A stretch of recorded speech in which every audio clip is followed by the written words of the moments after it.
Não pule este vídeo, Deus tem algo para te revelar agora. Portanto, sendo justificados pela fé, temos paz com Deus por nosso Senhor Jesus Cristo. Por meio dele, obtivemos também acesso pela fé a esta graça na qual estamos firmes. Nos gloriamos na esperança da glória de Deus e não só isso, mas também nos gloriamos nas tribulações, sabendo que a tribulação produz perseverança, a perseverança caráter comprovado e o caráter comprovado esperança. A esperança não traz confusão, porquanto o amor de Deus está derramado em nossos corações pelo Espírito Santo que nos foi dado. Pois Cristo, quando éramos ainda fracos, morreu a seu tempo pelos ímpios. Certamente alguém morrerá por um justo, talvez até por alguém bom. Mas Deus prova o seu amor para conosco, em que Cristo morreu por nós sendo nós ainda pecadores.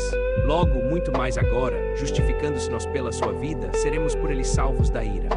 Porque se quando éramos inimigos, fomos reconciliados com Deus pela morte de seu Filho, quanto mais, estando reconciliados, seremos salvos por sua vida. E não somente isso, mas também nos gloriamos em Deus por nosso Senhor Jesus Cristo, por meio de quem agora recebemos a reconciliação.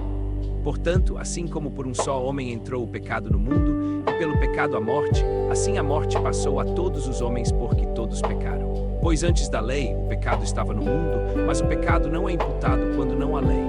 Contudo, a morte reinou desde Adão até Moisés, mesmo sobre os que não pecaram à semelhança da transgressão de Adão, que é figura daquele que havia de vir.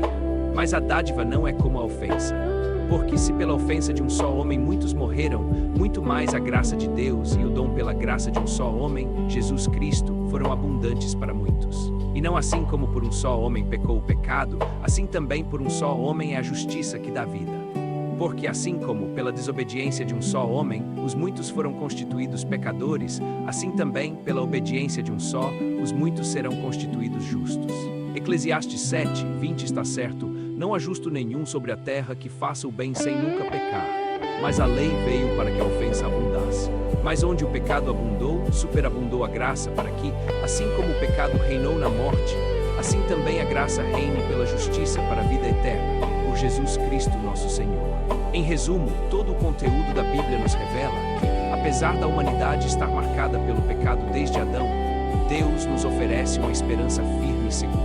Essa esperança é Jesus Cristo, que através da sua morte e ressurreição nos justifica pela fé, nos reconciliando com Deus e nos assegurando a vida eterna.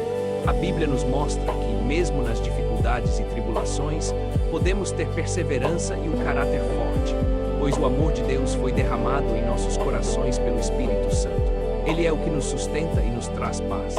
A mensagem central da Bíblia é que a graça de Deus supera em muito o pecado e, por isso, podemos confiar na justiça de Jesus para sermos salvos, vivendo cheios de esperança e glória futura.